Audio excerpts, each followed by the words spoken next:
Hey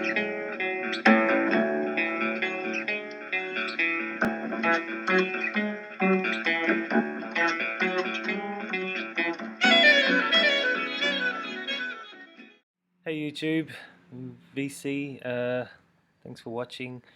This is my first vinyl finds video I'm going to do. It's another rainy day in Melbourne, so I thought I'd just pull out some records that I've been listening to lately that have just come in and share them with you guys. The first one I'm going to talk about is an album that's been on my want list for quite some time. I have seen it around on reissue. It has been reissued recently. I'm not sure who did it. And I finally just decided to bite the bullet and get a copy. And while I was looking online for a reasonably priced reissue of it, I stumbled across an OG, a UK OG. So I thought, well, can't really knock that back. So anyway, the first record I've got here is White Noise, An Electrical Storm. It's from 1968. It's a sort of a library sounding psychedelic cinematic sound collage type record. Very fun, very funky in times, very sort of 60s psychedelic groovy sounding at times as well. Released on Island Records. And I think the leader of this band was David Warhouse. He was a British sort of keys, moog, sort of experimental player, and he put this thing together. It's quite a lovely record.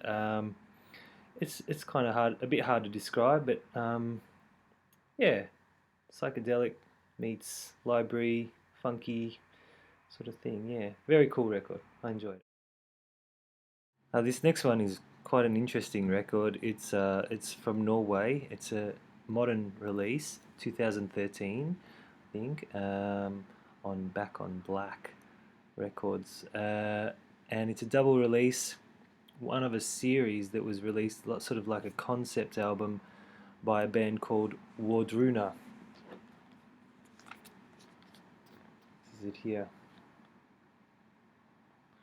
Runalord Yggdrasil. And this is a record that has been made based around the ancient rune stones of Norwegian folk mythology. Each track reflects some of the qualities of the ancient rune stones and their powers. It's really quite an impressive production on this.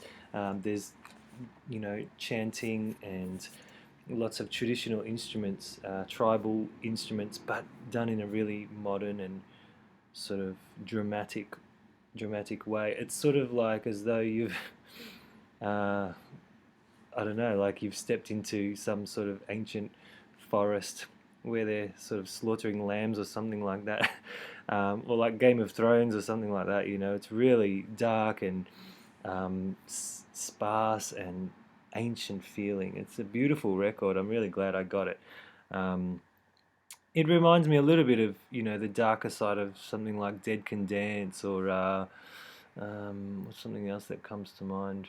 Just some world music sort of sounds, but with traditional sounding instruments. It's a beautiful album. Yeah, I'm really glad I got it. In the UK, in about 1971, Keith Tippett, the great keyboard player, managed to get about 50 artists together to record this next record I'm going to show. It's an absolute monster, and I mean epic proportions. I haven't heard much more music sort of to this scale before. This is a band that was put together just for this one record. Centipede, Septober Energy. An absolute monster, masterful record.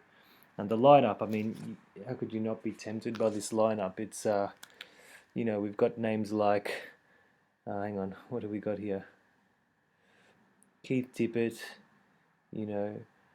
Maggie Nichols, Mike Patto, Zoot Money, Jill Lyons, Robert Wyatt. There's 50 or so musicians on here. Some fantastic, some fantastic collaboration happens on this record, and it's also produced by Robert Fripp. Just to just to ice the cake on that one. This is a US pressing. The original UK pressing come with a totally different sleeve, but I went with this one. I think it's much more interesting. The UK pressing has a white sleeve that just says, the title, and then it's just completely white. So I really love this sleeve. But seriously, it's a massive album. Avant-garde, big band. Well, one of the biggest bands. Saxophone solos going everywhere. Hypnotic rhythms. Not really. I mean, there's a lot of Canterbury musicians playing on there, but it's not anything to do with the Canterbury style, in my opinion. It's a jazz rock extravaganza. Just a real celebration, I think, of getting all these guys together. I'm not sure it was ever intended to be a commercial success, but it really is just a big assembly of great musicians and great minds. Really well worth checking. In some ways, this record ties the last two in together somehow in some random way, well, in my mind anyway. I was around at James Buttery's place a few weeks back. We went and saw a gig together, a jazz band, and after the gig we went back and just had a beer, and he sampled some of his records for me, and I was very very taken with this particular record that that I only heard for sort of five minutes, like half a track, but I really loved it straight away. Um, this is another Norwegian band, um, the Fire Orchestra, and the album's called Exit. And this is an absolute beauty. Very similar to what I was trying to explain with the Centipede record. It's a big band, experimental big band jazz thing with rock elements. It's all based around the original trio, a Norwegian trio of guys who put together a nice little jazz ensemble, but just extended it to massive proportions, hiring an almost a circus of musicians who now tour the world. This was released in 2013 on Rune Gramophone Records in Norway. It's really a massive record. The whole thing it's over two tracks, one track per side, and the whole thing just sort of stomps along over this really well produced bass track. And it's there's elements of free jazz in there, there's elements of psychedelic rock, there's a female singer, I think her name is Mariam Wallington, who's got albums, on her own as well, under the name Mariam the Believer, I think. And she has a very strong sort of female voice, something like a mix of, Catherine Ribeiro or Grace Slick or someone like that. But the music is just, I haven't heard big band music done this well ever. It's really produced well to sound old, but still has that clean modern sound. It's massive. It's a massive record. The cover is quite simplistic, but this record is huge, and really worth your time to have a look at if you haven't checked it out already. It's a beautiful album. The next record I'm going to show, I sort of just took a bit of a punt on it based on some of the things that I'd read. I was reading a little bit about this guy, David Eugene Edwards, who is a band, sort of a songwriter and instrumentalist, or multi-instrumentalist from the States, I think Denver. And he's put together this sort of project in the early 2000s. It's just been reissued. Well, it's just been issued on vinyl for the first time now, in 2012. The album's called Woven Hand, and that's also the name of the project, Woven Hand. It's a dark folk, alt country sort of record, in the vein of things like Antic Clay or a little bit Bill Callahan, but a bit darker. even Nick Cave and the Bad Seeds comes to mind. You know, when you hear the instrumentation, it could almost be a Bad Seeds record, but then when he sings, you know, that's the point of difference, I guess.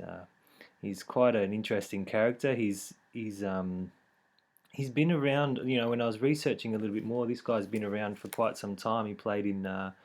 He was the leader of the band 16 Horsepower from the early 90s, and is still currently playing in different acts these days, including he plays guitar with Crime and the City Solution these days. So he's a busy guy. This is his first record under this moniker, and it's really quite a strong record. Probably not an essential album, but I enjoyed it a lot. You know, there's some really good songwriting on it, and I love that dark sort of acoustic sound. You know, lots of slide guitar and swampy sort of um, sounding drums and guitar and bass. Yeah, like what Nick Cave and the Bad Seeds might have done on Henry's Dream or something like that. Beautiful, beautiful album. The next one we're going to look at is an interesting one. It's by a band that was formed in Argentina, in a small town in Buenos Aires, by neighborhood people, well, kids really. Um, I read somewhere that the band leader was only 13 years old when they put this sort of band together.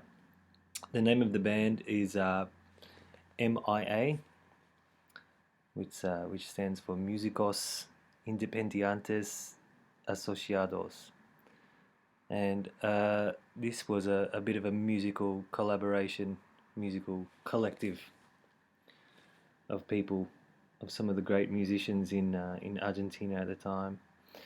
But the young guy Lilo Vitali, he was a prodigy.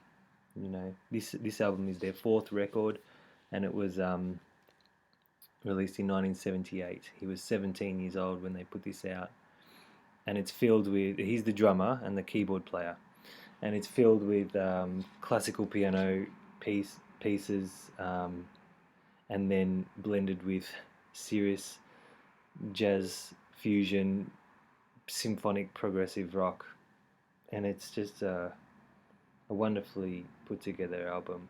It's a little bit disjointed at times, I think, due to I think there's just so much going on the record that it can be a difficult listen. Um, but you can't deny the absolute talent on this album. Sparse female vocals by his sister Liliana, who was only a couple of years older than him.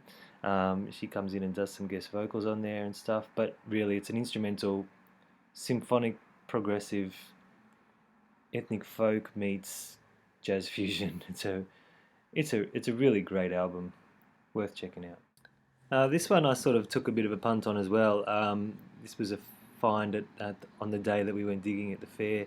We were walking past a store on our way to get some lunch, and there was this little sort of looked like an office building. We all went in there and had a bit of a dig and found some. Well, a couple of us found some real gems. I took this away. I think I paid $6 for it or something like that. I just loved the cover. You know, my hometown is overshadowed with smokestacks that look just like this, so I had to grab it. But it's a band called the Shy Reptiles, and it's their soul album, which was released in 1989. It's not bad. It's pretty cool.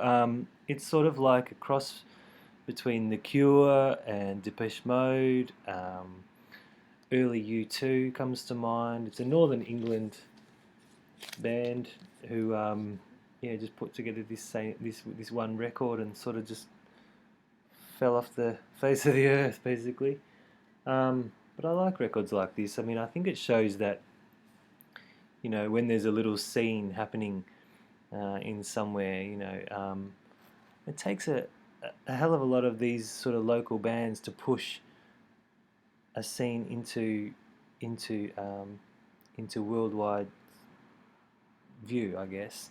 Um, and a lot of other bands that were doing similar things at the time, you know, there must have been hundreds of them doing a similar sort of thing, but only a couple of them really made it into worldwide renown. So I like albums like this. It's just sort of like, you know, just cool music. There's a couple of really great tracks on it. The single, though, Trailblaze, was not my favourite on there. This was also put out by the same company at the time as the band House of Love, who did go on and get a bit of renown, but these guys didn't, unfortunately. But yeah, it's a decent record. Again, not essential, but you know, I like these kind of records, these kind of obscure one-off bands. You know, after really digging the Centipede record, I went out and checked out some more Keith Tippett material. He's got quite a selection in his catalogue, but I went for this one because it just sounded interesting. 66 shades of lipstick. Keith Tippett and Andy Sheppard. On this record, Andy Sheppard is a saxophonist, and this album was. It says here, Andy and I imposed one rule upon ourselves before entering the studio. That rule being that no musical preparation was to be made individually or collectively. The music had to be carved like sculpture from the air. After 3 days, the sculpture was completed. I mean, come on. You got to give that a listen, right? It's pretty good. It's avant-garde jazz. um, and for fans of that kind of music, they're going to find some pretty interesting things in here. Great textures. There's Andy Sheppard plays an African flute in some parts, tenor and soprano sax. It's very percussive. You know, Keith Tippett's playing wood blocks and a lot of mallets and timpanis and little music boxes and marimbas and stuff like this too. So it's really quite a textural record. It's much later than the others. This came out in 1990. Yeah, I'm quite glad to have this because this is really sort of different to a lot of other stuff that I've got. So yeah, no, this was really cool. And finally, this record, you will know this guy, although you know this record I hadn't actually seen before. Um, Danny Thompson, and this is the Danny Thompson that played on so much of the fantastic folk records from the early 70s, late 60s, like Pentangle, Fairport Convention. He played on Nick Drake's records. He played with John Martin on Solid Air. That fantastic bass tone that we recognise from those records. This is Danny Thompson. This is his first solo record. Such is the nature of bass players, they get so much work with other musicians, they very rarely get a chance to stop and make their own music. This was released in 1981, I think. 1981. Doesn't actually say. But yeah, I think it was 1981.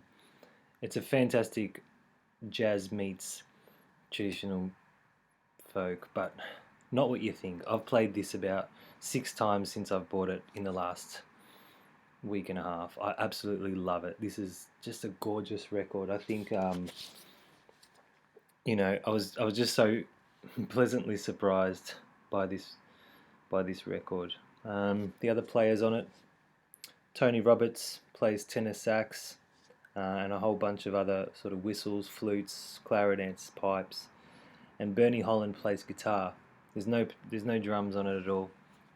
But with a bass player like this, you don't really need a drummer. I mean, he's just such a percussive and rhythmic player anyway. Honestly, this is one of my favorite records, and I've only just sort of come to learn about it in the last couple of weeks. Beautiful album. Gorvo, if you're watching, you would really dig this. Calm, yeah. It's a very sort of soothing. It should be an ECM release, really. and one of the finest ones too. It's absolutely beautiful. So that was just a few things that I've brought into the house recently. My first vinyl finds video. Hope you enjoyed it. I'm planning on doing some more videos in the near future. Maybe starting some threads and things like that. I really like that idea. So I'm just trying to think of some cool ways and cool directions I can take that sort of concept in. But stay tuned. Thanks so much for watching and for subscribing to the channel. I have really been overwhelmed by the sort of camaraderie that happens in the VC.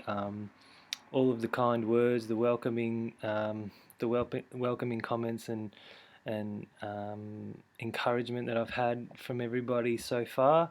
And yeah, I'm looking forward to interacting more with you guys and sharing some more awesome music. Thanks.